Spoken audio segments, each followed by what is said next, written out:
तमाम तारीफ़ें अल्लाह ही के लिए हैं, जो माबूद बरहक है और जिसके कब्ज़े में हम सब की जान है। आज हम जानेंगे कि किस तरह घर बैठे हम अपनी आँखों की बिनाई तेज़ कर सकते हैं, सिर्फ़ और सिर्फ चंद चीज़ों से और चंद वज़ाइफ से। तो आइए जानते हैं।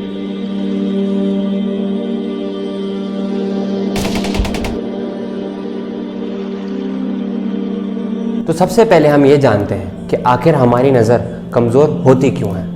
उसकी चंद वजूहात हैं कि हमारा गैर ज़रूरी एक जगह पे देखना, जो हम लोग मुसलसल एक जगह पे देख के अपना कंसंट्रेट करके काम कर रहे होते हैं और अपनी आंखों को तवज्जो नहीं देते इधर उधर। और उसके बाद फिर ये होता है कि हमारी आंखें बोझल हो जाती हैं और हमारा जिस्म साकित हो जाता है। इसलिए अक्सर कभी लोग अगर मोबाइल वगैरह इस्तेमाल कर रहे होते हैं और मोबाइल इस्तेमाल करते करते अपनी जगह से उठते हैं तो उनको चक्कर से आते हैं या आंखों में अंधेरा महसूस होता है। उसकी वजह ये होती है कि जब हम लोग काफ़ी देर तक एक ही जगह पे अपना कॉन्सेंट्रेट करके काम करते रहते हैं तो हमारा जिस्म भी साकित हो जाता है और हमारी आंखों को भी हरकत नहीं मिलती, जिसकी वजह से हमारा दिल खून की पंपिंग कर रहा होता है तो हमारा खून पूरे जिस्म के अंदर फ्लो सही से नहीं कर पाता, जिसकी वजह से हमारी रगों तक सही से खून नहीं पहुंचता और बिल आखिर हमें उठते वक्त चक्कर आ जाते हैं। तो हमें इस चीज़ का ख्याल करना है कि हमें एक जगह पे कॉन्सेंट्रेट करके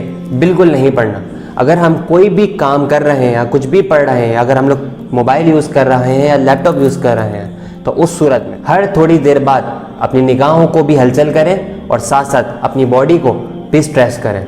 स्ट्रेच करने से क्या होगा कि आपका जो जिस्म के अंदर फ्लो रुक जाता है खून का, वो फौरी तौर पे हरकत में आ जाएगा। और दूसरी चीज़, जब आप अपनी आंखों को हरकत करेंगे तो आपकी आंखों की पुतलियों को भी एक्सरसाइज मिलती रहेगी। अब जो हम घर बैठे इलाज सीख रहे हैं वो 3 चीज़ों के ऊपर मुश्तमिल है।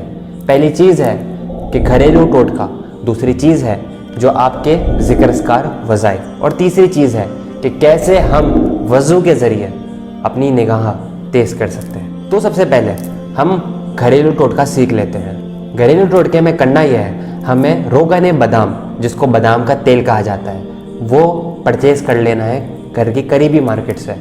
किसी भी कंपनी का लिया जा सकता है, लेकिन देख लीजिएगा कि खालिस हो। और हमें चाहिए फिर 11 बादाम और हमें चाहिए 1 चुटकी दखनी मिर्चें। ये 3 चीज़ें हमें अपने घर के अंदर स्टोर कर लेनी है। फिर हमें क्या करना है कि हमें 11 बादाम और 1 चुटकी दखनी मिर्चें एक जगह डाल के उसको अच्छे तरीके से पीस लेना है, उसका पाउडर बना लेंगे। उसके बाद क्या करना है कि हमें रात को सोने से पहले 1 कप दूध लेना है। 1 कप दूध लेने के बाद उसमें आधा चम्मच रोगने बादाम का डाल देंगे और उसको अच्छे तरीके से हल कर लेंगे।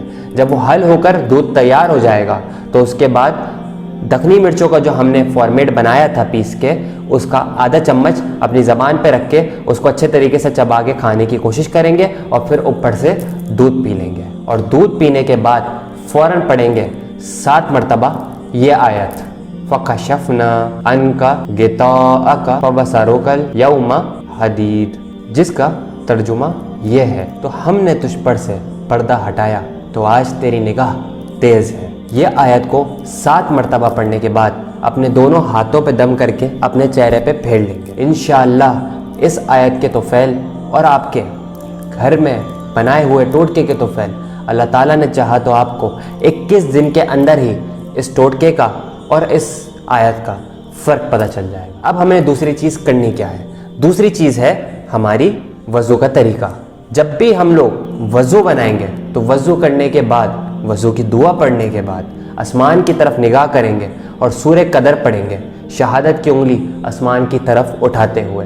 सूरह कदर 1 मरतबा पढ़ने के बाद अपनी शहादत की उंगली पे दम करेंगे और शहादत की उंगली से ही अपनी दोनों आँखों के पोरों को ऐसे फेर लेंगे। तो इंशाअल्लाह इससे भी आपकी आँखों में बहुत रोशनी का इजाफा होगा। तो अब हम बढ़ते हैं वजीफ़े की तरफ। वजीफ़ा पढ़ने का सही तरीका यह है कि हर नमाज की, फ़र्ज़ नमाज के बाद किबला रुख बैठे बैठे ही आप पढ़ेंगे 70 मरतबा या अल्लाह हो या नूर हो, जिसके अव्वल आखिर 7 मरतबा दुरूद शरीफ भी होगा। और दुरूद शरीफ कोई भी पढ़ा जा सकता है क्योंकि तमाम ही दुरूद शरीफ अफजल और फ़ौरन कबूल होने वाले होते हैं। 7 मरतबा दुरूद शरीफ पढ़ने के बाद 70 मरतबा पढ़ेंगे या अल्लाह हो या नूर हो का वजीफ़ा, और उसके बाद अपनी दोनों उंगलियों के पोरों पे दम करके अपनी आँखों पे फेरेंगे और फिर अल्लाह ताला से दुआ करेंगे कि अल्लाह ताला अपने गैब के ख़जानों में से आपको आँखों का ये ख़जाना भी अच्छे तरीके से अता फरमाए। तो इसी तरह अच्छी अच्छी बातें, करम वाली बातें,